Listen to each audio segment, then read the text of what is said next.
बदलापुर गांव में हरिया खेतों में मजदूरी किया करता था। वो सुबह सुबह उठकर गंगाराम के खेत पहुंच जाता था।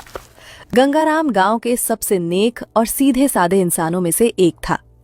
जो भी उसके खेत पर काम करता, गंगाराम उन्हें सिर्फ पैसे ही नहीं बल्कि सीजन की ताजी सब्जियां भी देता था। गंगाराम ने अंतिम सांस ले ली थी। पूरा गांव शोक में डूब गया। गंगाराम का बेटा मुन्ना, जो शहर में पढ़ाई करता था, तुरंत गांव पहुंचा।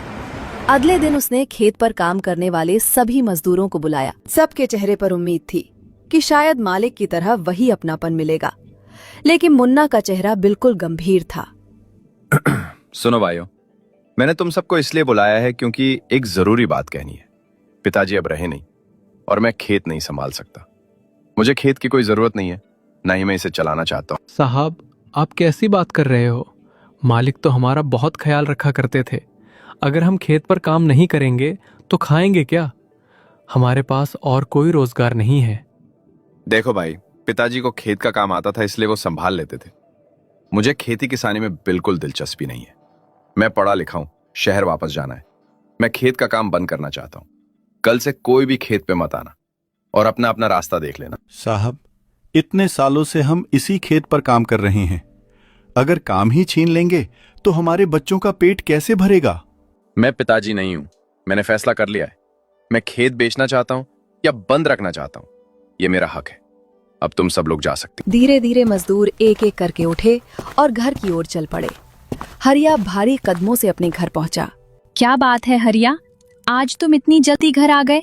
सब ठीक तो है? कुछ ठीक नहीं है मल्टी। अब खेत पर काम ही नहीं रहा। सेठ जी के जाने के बाद मुन्ना भैया ने सबको काम से निकाल दिया। क्या? ऐसा कैसे कर सकता है वो? तुम मजदूरों ने तो सालों से उसके बाप का खेत संभाला है। बेटा है, खेत उसका है, जो चाहे कर सकता है।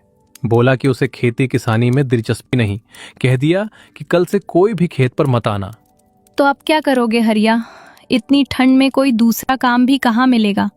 घर में अनाज तो है नहीं, बच्चों का क्या होगा? हरिया कुछ देर चुप रहा, फिर गहरी सांस लेकर बोला, यही सोच रहा था। इस गांव में अब काम की कोई उम्मीद नहीं है। शायद दूसरे गांव जाना पड़ेगा। वहीं जाकर कोई मजदूरी, कोई काम काज देख लूंगा। तुम इतनी दूर काम पर जाओगे? रोज आना जाना भी कैसे करोगे? और अगर वहीं रहना पड़ा तो हम कैसे रहेंगे? भगवान ने एक रास्ता बंद किया है तो दूसरा भी खोल देगा। तुम चिंता मत करो, मैं मेहनत करूंगा, कहीं ना कहीं काम जरूर मिल जाएगा। हम भूखे नहीं मरेंगे। तुम्हारे बिना घर खाली सा लगेगा, लेकिन अगर यही सही है तो जाना पड़ेगा। मैं भी हिम्मत रखूंगी। धीरे धीरे दोनों नींद में डूब गए, लेकिन रात ने घर के अंदर बेचैनी छोड़ रखी थी। सुबह की ठंडी हवा चुभन जैसी लग रही थी। हरिया दूसरे गांव में चला गया। हे भगवान, इस गांव में तो ठंड और भी ज्यादा है। वो कांपते हुए चाय वाले की छोटी दुकान पर पहुंचा। अरे भाई, जरा एक गरम चाय लगा देना। ठंड से हाथ पैर सुन्न हो गए हैं। चाय वाला मुस्कुराते हुए बोला, तुम भी यहाँ काम की तलाश में आए हो क्या? हाँ भाई, लेकिन तुम्हें कैसा पता चल गया? अरे यहाँ तो रोज ही दूसरे गांव के लोग आते हैं। सबका एक ही हाल। अपने गांव में काम नहीं मिलता तो यहाँ उम्मीद लेकर आते हैं। अगर आप किसी तरह मुझे कोई काम दिला दो तो आपकी बहुत बड़ी मेहरबानी होगी। तभी वहां पर असलम भाई आते। ओए मुन्निया, एक चाय बना, हाथ जम गए रे। असलम भाई, जरा इधर देखिए। ये भाई साहब दूसरे गांव से आए हैं और काम की तलाश में हैं। आप भी तो काम करवाते हो, इन्हें अपने पास रख लो ना। कहाँ से आए हो भाई? बदलापुर से। वहां खेत का काम बंद हो गया, इसलिए यहाँ रोजगार की तलाश में आया हूँ। काम कोई भी हो, मेहनत मैं दिल से करूंगा। अच्छा, मेहनत करने वालों की यहाँ कमी नहीं है, लेकिन भरोसेमंद आदमी मिलना मुश्किल है। तुम्हारा चेहरा मेहनत कश लगता है। हाँ सलम भाई, रख लो इनको, बहुत सीधे साधे लग रहे हैं। ठीक है भाई। वैसे भी मुझे एक आदमी की जरूरत थी, सामान उठाने धोने, दुकान संभालने और थोड़ी बहुत मदद के लिए। अगर तुम चाहो तो कल से मेरे पास काम पर आ जाना। ठीक है साहब, जैसा आप कहो, मैं कल सुबह सुबह आ जाऊंगा। रात पूरी तरह घिर चुकी थी। ठंडी हवा चल रही थी और सड़क किनारे सिर्फ पीली ट्यूबलाइट की हल्की रोशनी थी। हरिया के पास रहने को कोई जगह नहीं थी, न बिस्तर न चादर। चल हरिया, आज की रात भी काट ले, कल से सब ठीक हो जाएगा। ठंड शरीर में कांटे सी चुभ रही थी, लेकिन थकान इतनी थी कि कुछ देर में उसकी आंख लग गई। अगली सुबह वो सीधा असलम भाई की जगह पहुंच गया। अरे हरिया, आ गया तू? आज काम थोड़ा ज्यादा है भाई। देख, ये जो लकड़ियां पड़ी है ना, इन्हें उठाकर उस साइड डाल देना। जल्दी लग जा काम पर। जी साहब, जैसा आप कहें। वो बिना समय गवाए लकड़ियां उठाने लगा। हाथों में छाले पड़ने लगे, पीठ दुखने लगी, लेकिन उसने रुकना नहीं चाहा। पूरे दिन का काम खत्म होने के बाद रात हो गई थी। हरिया थका हारा चाय वाले के ढाबे पर पहुंचा। अगर खाना खाया तो पैसे खत्म हो जाएंगे, चाय पीकर गुजारा कर लूं तो ज्यादा बचत हो जाएगी, घर वालों को पैसे भी भेज सकूंगा। उसी समय चाय वाला उसे देखकर बोला, अरे हरिया, आज खाना खाकर नहीं आया क्या? चेहरा तो गिरा गिरा लग रहा है। हरिया ने झूठ छुपाने के लिए मुस्कुराते हुए कहा, अरे नहीं भाई, खाना तो खा आया हूँ, बस जरा गरम चाय पिला दो, ठंड बहुत लग रही है। ठीक है भैया, अभी लाया। पर सुन, खाना टाइम पर खाया करना, नहीं तो तबीयत बिगड़ जाएगी। हाँ भाई, ध्यान रखूंगा। लो, गरम गरम चाय। पैसे की टेंशन मत लिया करो, कभी कमी पड़े तो बता देना। चाय पीकर वो सड़क की ओर चल पड़ा। पेट खाली था, लेकिन दिल में उम्मीद थी। भगवान, बस इतना कर देना कि मेरी मेहनत रंग लाए, घर वाले खुश रहें, बाकी मैं सब झेल लूंगा। फिर वो वहीं जमीन पर लेट गया। हल्की हवा चल रही थी और हरिया अपने नए संघर्षों के साथ सो गया। अगली सुबह ठंडी हवा चल रही थी। खालिद भाई रोज की तरह चाय वाले के पास पहुंचे। अरे मुनिया, हरिया को कहीं देखा है? आज बहुत देर हो गई, वो दुकान पर आया नहीं। अरे नहीं खालिद भाई, मैंने तो नहीं देखा। क्या वो सुबह से काम पर नहीं पहुंचा? हाँ, भाई भी पूछ रहे थे। वो कल बहुत थका हुआ लग रहा था। कहीं तबीयत तो खराब नहीं हो गई? चलो भाई, देखते हैं। सुबह से ठंडी हवा बहुत चल रही है, कहीं बेचारे को कुछ हो न गया हो। कुछ दूर जाने पर चाय वाला अचानक रुक गया। वहां हरिया जमीन पर पड़ा कांप रहा था। दोनों उसको उठाकर घंटे बाद हरिया धीरे धीरे आंखें खोलता है। अरे मैं कहाँ हूँ? ये जगह तो मेरे गांव जैसी भी नहीं लग रही। घबराओ मत हरिया, तुम मेरे घर पर हो। कल रात ठंड में जमीन पर सोने से तुम्हारी तबीयत बहुत बिगड़ गई थी। तुम्हें सड़क किनारे पड़े पाया था, कांप रहे थे पूरा। अगर देर हो जाती तो हालत और खराब हो सकती थी। भाई, इतना कष्ट दिला दिया आपको। वो मेरे पास ठिकाना नहीं था, इसलिए सड़क पर ही सो गया। लेकिन अब मुझे काम पर जाना होगा। अगर काम नहीं किया तो अपने घर पैसे कैसे भेज पाऊंगा? अरे वो पगले, पैसा भेजेगा, लेकिन पहले जिंदा और ठीक ठाक तो रहे। काम का क्या है, 2 दिन नहीं जाएगा तो दुनिया खत्म नहीं हो जाएगी। हरिया सुन, तुम्हारी हालत अभी काम करने लायक नहीं है। हाथ पैर अभी भी ठंड से अकड़े हुए हैं। अगर आज फिर बाहर गए तो तबीयत और बिगड़ जाएगी। लेकिन खालिद भाई, मेरे घर में खाने तक को पैसे नहीं होंगे। अगर मैं कमा नहीं पाया तो? अरे चिंता छोड़ दे, तेरे घर पैसे मैं भेज दूंगा, तू आराम कर ले। बाद में जब ठीक हो जाएगा तब धीरे धीरे काट लेना। लेकिन अभी तू काम पर नहीं जाएगा, ये बात पक्की। हाँ हरिया, यहां तुझे कोई अकेला नहीं छोड़ेगा। तू पहले ठीक हो जा, फिर अच्छे से काम करेगा और घर भी पैसे भेजेगा। ठंड में जिद नहीं करते। ठीक है भाई, जैसा आप लोग कह रहे हो वैसा ही करूंगा। कुछ दिन आराम कर लेता हूँ। शाम ढल चुकी थी। चाय वाला अपनी दुकान बंद करके घर पहुंचा।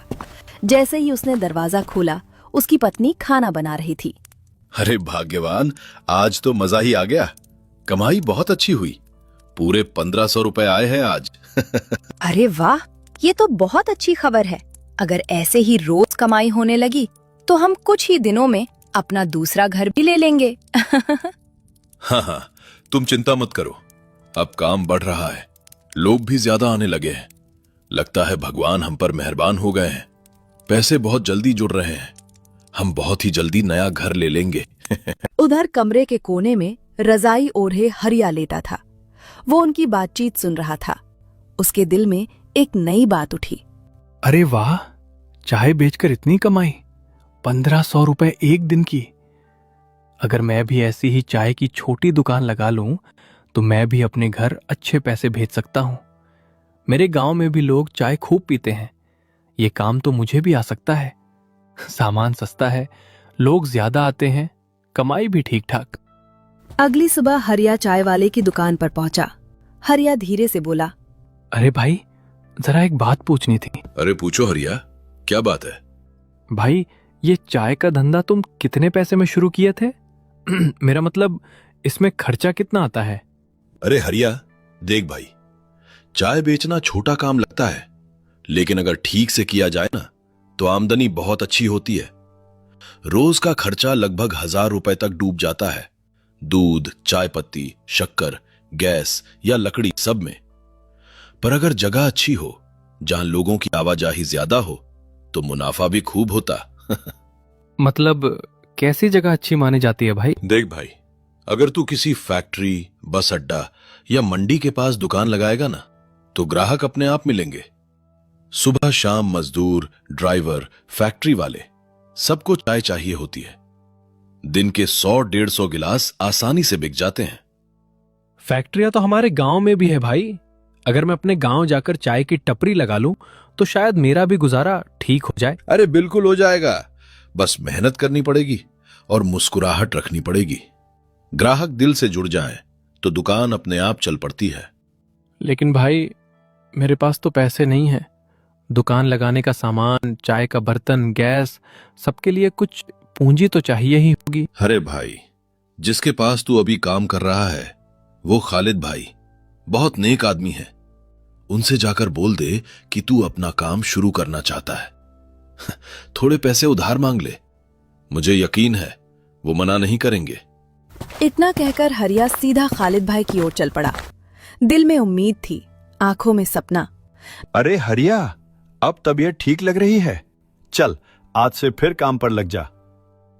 मुझे आपसे एक जरूरी बात करनी थी। हाँ बता हरिया, क्या बात है?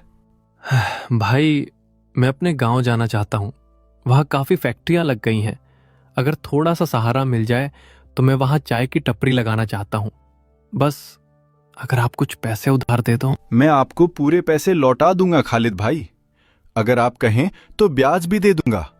पैसे ज्यादा नहीं चाहिए, बस शुरुआत के लिए। रे हरिया, अगर तू अपने गांव जाना ही चाहता है तो ठीक है। अपनी बीवी बच्चों के पास रहेगा, यही सबसे बड़ी कमाई है। पर खालिद भाई, पैसे मैं दे दूंगा, लेकिन एक बात साफ समझ ले, मुझे कोई ब्याज नहीं चाहिए। जितने पैसे लें उतने ही वापस कर देना, और जब मन करे तब लौटा देना। सामान ले लेना और दुकान सही जगह लगाना। दिल लगाकर काम करना, अल्लाह सब ठीक करेगा। हरिया जब अपने घर पहुंचा तो आंगन बिल्कुल सूना पड़ा था। घर के अंदर से खांसी की हल्की आवाज आ रही थी। चारपाई पर उसका बेटा पिंटू कमजोर सा लेटा था, चेहरा पीला, आंखें बुझी बुझी। अरे भाग्यवान, ये पिंटू को क्या हो गया? इसकी हालत इतनी खराब कैसे हो गई? जब से आप गए हो ना, तब से इसकी तबीयत ठीक नहीं रहती। कभी बुखार, कभी कमजोरी। जो भी पैसे आप भेजते थे वो सब इसकी दवाइयों में ही खर्च हो जाते हैं। उसने आंचल से आंखें पोंछते हुए आगे कहा, जो थोड़े बहुत पैसे बचते हैं उसी से थोड़ा बहुत खाना लाकर सबसे पहले इसे ही खिला देती हूँ। बाकी हम जैसे तैसे गुजारा कर लेते हैं। तुम चिंता मत करो, अब मैं कहीं बाहर नहीं जाऊंगा, यहीं अपने गांव में रहूंगा। लेकिन काम? मैं यहीं चाय का ठेला लगाऊंगा। ऊपर वाले ने चाहा तो काम बहुत अच्छा चलेगा। यहाँ चारों तरफ फैक्ट्रियां हैं, मजदूरों की भीड़ रहती है और दूर दूर तक कोई चाय की दुकान नहीं है।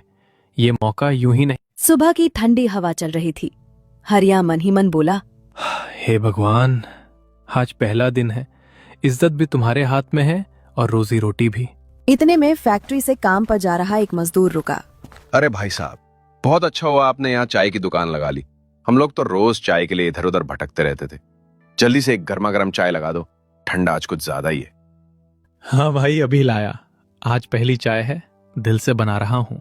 उसने सावधानी से चाय गिलास में डाली और मजदूर को पकड़ा दी। मजदूर ने घूंट लेते ही कहा, वाह, चाय तो बड़ी मजेदार है भाई। ऐसी चाय मिले तो काम में भी मजा आ जाए। तभी पीछे से एक और आदमी आया। भाई साहब, मेरे लिए भी एक चाय बना दो। चाय पीते हुए वो आदमी बोला, अच्छा हुआ आप यहाँ आ गए। हमारी फैक्ट्री में 50 मजदूर काम करते हैं। सब चाय की तलाश में बाहर निकल जाते हैं, जिससे काम का बहुत समय बर्बाद होता है।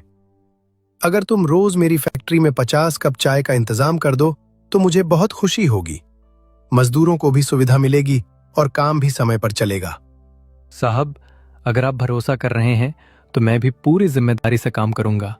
आप चिंता मत कीजिए, मैं रोज समय पर आपकी फैक्ट्री में 50 चाय भिजवा दिया करूंगा। धीरे धीरे एक एक करके हरिया की चाय की टपरी की पहचान बढ़ने लगी। पहले जहां दिन में गिने चुने लोग आते थे, अब सुबह से शाम तक भीड़ लगी रहती थी। हरिया ये सब देखकर मन ही मन बहुत खुश रहता था। चाय बनाते हुए उसके चेहरे पर एक अलग ही संतोष झलकता था।